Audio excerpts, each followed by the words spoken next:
Merci pour l'invitation et merci Anne pour cette question qui émarge d'un article récent du New England que je vais donc commenter. Donc, le zoledronate ou acide de zoledronique, c'est un biphosphonate, c'est le biphosphonate le plus puissant. On l'utilise depuis près de 20 ans à la dose de 5 mg intraveineux une fois par an pour le traitement de l'ostéoporose.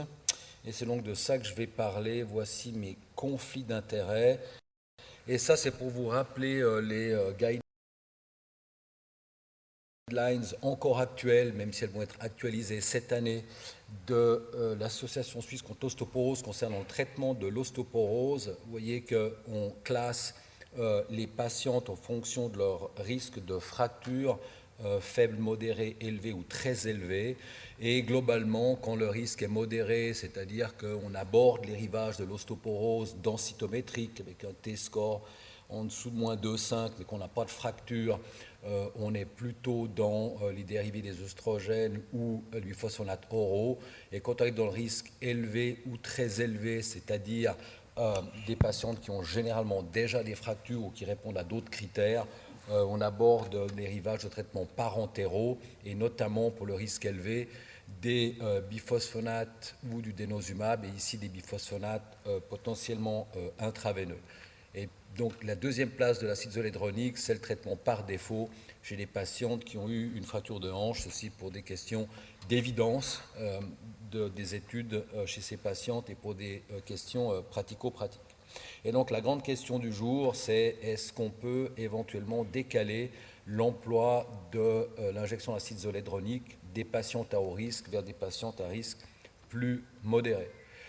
Pour rappel, l'établissement de ce risque de fracture qui se base essentiellement sur la densité osseuse et l'antécédent ou non de fracture de fragilité, il peut être modulé avec l'outil Frax online gratuit qui est calibré pour toute une série de pays, ici pour la Suisse. Je donne juste l'exemple d'une patiente de 65 ans qui a un antécédent de fracture du poignet, qui a une densité osseuse à la hanche qui est juste en dessous du seuil de l'ostéoporose, moyennant aussi la prise en compte d'autres facteurs de risque clinique.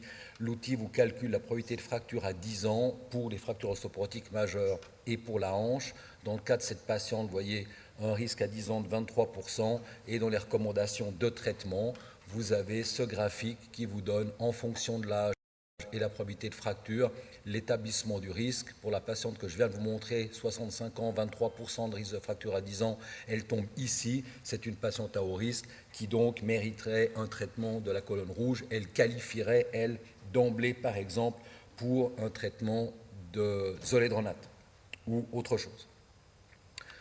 Ça, c'est pour vous rappeler l'efficacité du zoledronate par rapport aux autres traitements de l'ostéoporose en termes de réduction de fracture à travers donc différentes études. Vous voyez que le ZOL, pour la réduction des fractures vertébrales et non vertébrales, c'est une molécule d'efficacité à peu près intermédiaire, mieux généralement que les biphosphonates oraux, moins bien que les agents ostéoanaboliques. C'est pour ça qu'on réserve les ostéoanaboliques à des patients à très haut risque. Enfin, c'est une molécule qui marche bien, avec environ 70% de réduction de risque de fracture vertébrale et 20-25% de réduction de fracture non vertébrale chez les patientes ostéoporotiques.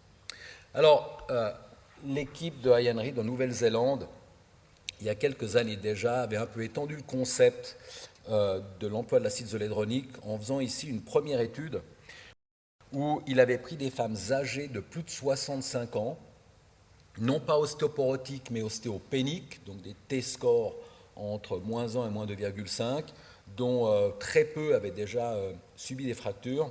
Et puis au lieu de donner l'acide zoledronique chaque année, vu sa très longue durée d'action, il l'avait donné tous les 18 mois sur une étude de 6 ans. Donc dans le fond, il avait fait 3 injections d'acide zoledronique sur les 6 ans. Et ce qu'il avait montré, c'était que par rapport à des femmes qui étaient dans les mêmes conditions, mais qui n'avaient pas reçu de traitement, donc un placebo, il y avait forcément un gain de densité osseuse, que vous voyez ici, à la colonne lombaire comme à la hanche totale. Mais ce qu'il avait surtout montré, c'est que ces 3 injections sur 6 ans réduisaient de 37% le risque de fracture clinique.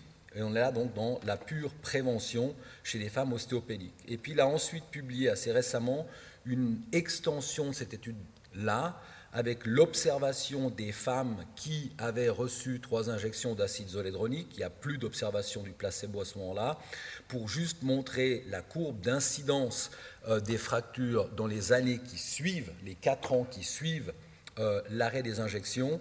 Et comme vous le voyez de cette courbe ici, on a l'impression que les effets bénéfiques des 3 injections sur les 6 premières années se poursuivent encore pendant environ 2 ans, et après on a l'impression que la courbe d'incidence des fractures commence à remonter. Donc en gros, la conclusion, c'était 3 injections sur 6 ans vous donnent une protection contre les fractures d'environ 8 ans, même si donc vous le donnez ça en prévention chez des femmes âgées et ostéopéniques. Et puis, juste au passage, vous savez que l'un des grands problèmes de ces biphospholates intraveineux, cliniquement, c'est la réaction de phase aiguë au moment de la première injection.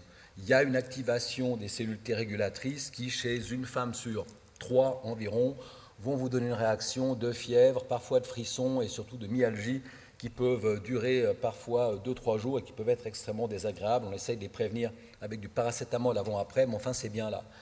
Maintenant, cette réaction de phase aiguë, cette activation de l'immunité, elle n'est pas que négative. Il y a en fait des effets collatéraux favorables de ceci, et l'étude de Reed l'avait extrêmement bien montré, puisque vous voyez que chez ces femmes qui ont reçu 3 injections d'acide zoledronique sur 6 ans, en plus de la réduction des fractures, il y avait une réduction des événements cardiovasculaires, de certains cancers et globalement de la mortalité. Tout ceci probablement dû par cette espèce de booster d'immunité conféré par l'injection de l'acide zoledronique.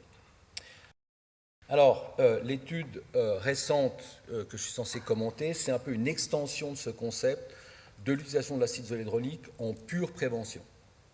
Et cette fois-ci, ce ne sont pas de femmes âgées, mais de femmes fraîchement ménopausées, entre 50 et 60 ans. Vous voyez ici la distribution de l'étude. Ce qui a été fait ici, c'est quelque chose d'encore plus, entre guillemets, radical ou conservateur que l'étude précédente. Là, on ne parle plus de l'injection tous les 18 mois. On parle d'une injection au baseline versus placebo, et puis une deuxième injection dans un groupe 5 ans plus tard. Donc c'est soit du placebo continu, soit c'est une injection au baseline et puis ensuite un suivi de 10 ans avec un placebo au milieu, soit c'est 2 injections sur 10 ans, une tous les 5 ans. Et l'outcome, c'était de voir si ça avait un effet favorable sur les fractures. Or, c'est, comme je vous ai dit, ce sont des femmes cette fois-ci beaucoup plus jeunes, 55 ans d'âge moyen. Vous voyez qu'elles ont des densités osseuses qui sont quasiment normales. C'est des ostéopédies extrêmement modestes. Et puis, il y a un certain pourcentage qui a eu des fractures dans le passé, mais ce pourcentage est faible. Et le résultat est qu'une seule injection d'acide zoledronique au baseline réduit déjà de 40% l'incidence de fractures vertébrales. Si on a une deuxième après 5 ans, il n'y a pas de différence dans la réduction des fractures vertébrales.